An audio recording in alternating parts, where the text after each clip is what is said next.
सहनशीलता, धैर्यता, चेतनता का समाज कल्याण के लिए, समाज की कुरीतियों बुराइयों को दूर करने के लिए उनका विस्तार से उनके जीवन का वर्णन किया जाता होता तो आज लोगों को गीता से प्रेम होता, राम के मर्यादाओं के यदि गहराई से पाठ पढ़ाए गए होते। रामायण का हर पात्र हजारों बार शीश झुकाने के लिए बाध्य कर देता है, वह चाहे रावण ही क्यों ना हो। हर पात्र अपनी महानता को लिए हुए है, सत्यता को लिए हुए है, काल परिस्थितियों के आधार पर किस प्रकार से कर्म कर रहा है, अच्छाई क्या है, बुराई क्या है, सत्य करने वाले की विजय किस प्रकार से होती है, सत्य की किस प्रकार से रक्षा करना चाहिए, एक परिवार का प्रेम क्या होता है, त्याग और बलिदान क्या होता है, मर्यादाएं क्या होती है, यह सब कुछ जहां समाहित है उसका ज्ञान समाज को नहीं दिया जा रहा। उसका समाज ज्ञान को दिया जा रहा होता तो कोई कभी न कहता कि सीता ने लक्ष्मण रेखा लांघ करके गलती की। समाज गौरवान्वित हो रहा होता कि हमारी माता सीता ने लक्ष्मण रेखा लांघ करके एक बहुत बड़ा प्रभावक कार्य किया था। और इस तरह की परिस्थिति आने पर सभी को लक्ष्मण रेखाओं को लांघ लेना चाहिए। अतः सत्य को समझो, सत्य पथ पर चलो, और उसकी नींव पड़ती है परिवार से। परिवार को जब तक हम अपने घर को सही स्वरूप नहीं देंगे, सही ढांचा नहीं देंगे, और भारतीय परिवारों से बढ़ करके विश्व के किसी कोने में जहां हिंदू समाज रह रहा है, भारतीय परंपरा का समाज रह रहा है, देवी देवताओं पर आस्था विश्वास रखता है, वही का समाज, वही के एक परिवार का सही स्वरूप आंकलन किया गया है। मगर हम अपनी संस्कृति को भूल गए, पश्चिमी सभ्यताओं को हमने अपना लिया। हमें गौरवान्वित होना चाहिए, गर्व करना चाहिए अपनी संस्कृति पर, मगर आज वह जो एक बेडरूम की संस्कृति चल गई है वह समाज के पतन का मूल कारण है। बच्चा जन्म लेते ही जिस तरह के परिवेश, जिस तरह के वातावरण में रहेगा, माता पिता कहते हैं हमारे बच्चे हमारा कहना नहीं मानते। कहना क्यों नहीं मानते? चूंकि आपकी चेतना तरंगों से, आपके स्पर्श से काफी कुछ दूर हो गए। एक बेडरूम पर पति पत्नी झूलते हैं, बच्चा जन्म लेने के बाद या तो दाई या आया या किसी न किसी बड़े बुजुर्गों के पास जो अपने शरीर को नहीं संभाल पाते उनके साथ रात्रि में लिटा दिया जाता है। जब तक ये एक बेडरूम की संस्कृति समाप्त नहीं होगी, आप बच्चों के जन्म के पहले कैसा जीवन जीते हैं ये आप जाने। मगर अगर एक प्रथम संतान की भी उत्पत्ति हो जाए तो माता पिता में से एक न एक को कम से कम 13-14 साल की उम्र तक, जब तक बच्चा स्वतंत्र अपने तरीके से परिपक्व नजर आने लगे, तब तक माता पिता में से एक को कम से कम अपने बच्चों के साथ अवश्य लेटना चाहिए। मगर बच्चों को अलग लिटाने की व्यवस्था कर दी जाती है। पति पत्नी के संबंधों का मैं विरोधी नहीं हूं, मगर हर एक चीज की यह मर्यादाओं का पाठ यदि आप नहीं सीख सकेंगे, चूंकि सब सत्य जानते हैं मगर कोई कहना नहीं चाहता। आपको पति पत्नी को कभी भी एक बिस्तर पर पूरी रात एक साथ लेटना अधर्म कहा गया है, पाप कहा गया है। आप घर परिवार की चर्चाओं के लिए, आपसी आत्मीयता के लिए घंटे 2 घंटे 8 घंटे आप अपने साथ एक साथ उठते बैठते हो, प्रेमपूर्ण वातावरण में आप वहां रहते हो, ये आपका धर्म कहा गया है।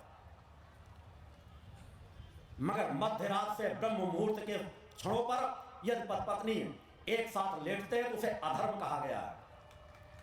अतः प्रयास करो, जिन बच्चों को तुम दूसरे रूम में लिटा देते हो वो बच्चे तुम्हारे साथ लेटना चाहते हैं, मगर उन्हें सुला करके, लोरी सुला करके, कुछ लोग तो अफीम तक खिला देते हैं अपने बच्चों को कि बच्चा रात भर जगाता तो कुछ नशा करा देते हैं बच्चों को और ले जाके दूसरे कमरे पे लिटा देंगे। जब तुम दूसरे कमरे पे बच्चों को लिटाते हो तो बड़े बुजुर्ग हो जाने पर आपको अगर आपके बच्चे वृद्धाश्रम में भेजते हैं तो कुछ भी गलत नहीं करते। अतः यदि अपने आप को सुधारना है, इस कलिकाल को भगाना है, तो अपने सबसे पहले अपने परिवार का वैसा वातावरण, वैसा परिवेश दो।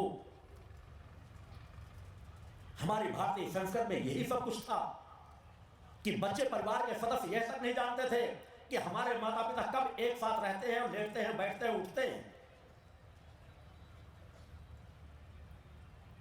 आप तो बच्चों से कहा जाता है कि माता पिता के भी कमरे में जाओ तो दरवाजा खटखटा के अंदर प्रवेश करो। अरे बच्चे तो बच्चे, उन्हें तो स्वतंत्रता होनी चाहिए, माता पिता खुद ऐसा जीवन जिए कि उनको बच्चों से कहना ना पड़े, बच्चों कह बेटा किसी समय तुम्हें जब आवश्यकता पड़े हमारे सामने, हमारे घर में, अपने कमरे में उपस्थित हो सकते हो। क्योंकि हर काल के हर कर्म के लिए हम परम सत्ता ने एक विधान बनाया है। हमारे धर्म ग्रंथों में विधान सब लिखे हुए हैं कि पति पत्नियों को किस तरह का अपना जीवन जीना चाहिए, किस तरह का जीवन नहीं जीना चाहिए। मैं नहीं कहता कि आप पूर्ण ब्रह्मचर्य व्रत का पालन करो, मगर मैंने जो आपको संकल्प कराया, मेरे जो साधक है, मेरे जो भक्त है, वो सदैव संकल्प के लिए आगे संकल्पित होकर जीवन जी रहे हैं कि शादी से पहले पूर्ण ब्रह्मचर्य व्रत का पालन और शादी के बाद एक पति एक पत्नी धर्म का पालन। जो अपराध हो गए, इन अपराधों को रोकना। घर को पहले सुधारो, अपने आप को पहले सुधारो। आपको कहता हूं मैं, आप इसके लिए नहीं कहता हूं कि आप ब्रह्मचर्य व्रत का पालन करो। गृहस्थ का जीवन है, जियो, मगर वासना में इतना मत डूब जाओ, वह तुम्हारे पतन का कारण बनेगा। आप चाहे रोज 2-2 घंटे पूजा पाठ करो, मैंने कहा जब तक नींव को नहीं सुधारोगे, वासना बहुत संक्षिप्त सा मानव जीवन का एक अंग है। जन्म मरण की परंपरा को संचालित करने के लिए उसको उसी रूप से लो। आपके अंदर विकार न पैदा हो, आप विकारी न बने, आप समाज में पाप कर्म न करें, इसलिए पति पत्नी के संबंध किए गए कि आप अपने विकारों को अपने गृहस्थ में वहीं पर भी शांत करें। ब्रह्मचर्य व्रत का अधिक से अधिक पालन करें, गृहस्थ में रह करके भी। संतानों को उत्पत्ति हो जाने के बाद आपको अधिक से अभ्यास करने से सब कुछ होता है कि महीने पे अभी कोई मैं 10 दिन ब्रह्मचर्य व्रत का पालन करूंगा, 15 दिन ब्रह्मचर्य व्रत का पालन करूंगा, धीरे धीरे वह ब्रह्मचर्य आपका प्रबल होता चला जाएगा। मुझे बड़ा वेदना हुई जिस समय अभी शायद एक शरद यादव का ही था, शायद एक स्टेटमेंट में आता था कि ब्रह्मचर्य कहना ये एक काल्पनिक बातें हैं, कोई ब्रह्मचर्य नहीं रह सकता। हमारी भारत देश में रहकर उनको हिसाब दें कि भीष्म पितामह इसी देश में उन्होंने जन्म लिया, इसी देश में रहे जिन्होंने पूर्ण ब्रह्मचर्य व्रत का संकल्प लिया था। हमारे एक नहीं सैकड़ों हजारों साधक और साधिकाएं रही हैं जो पूर्ण ब्रह्मचर्य व्रत का रह करके जीवन को अपने जीवन का निर्वहन किया है। ऋषियों मुनियों का पूरा इतिहास भरा पड़ा है। विकारों से हटना बड़ी सहज मार्ग है। मां की आराधना भक्ति में डूबो, तप को हासिल करो, अपनी कुंडली चेतना को प्रभाव बनाओ। जितना तुम्हारा मन मस्तिष्क से एकाग्र होता चला जाएगा, तुम्हारी सात्विक सतोगुणी प्रवृत्ति आपकी जागृत होती चली जाएगी।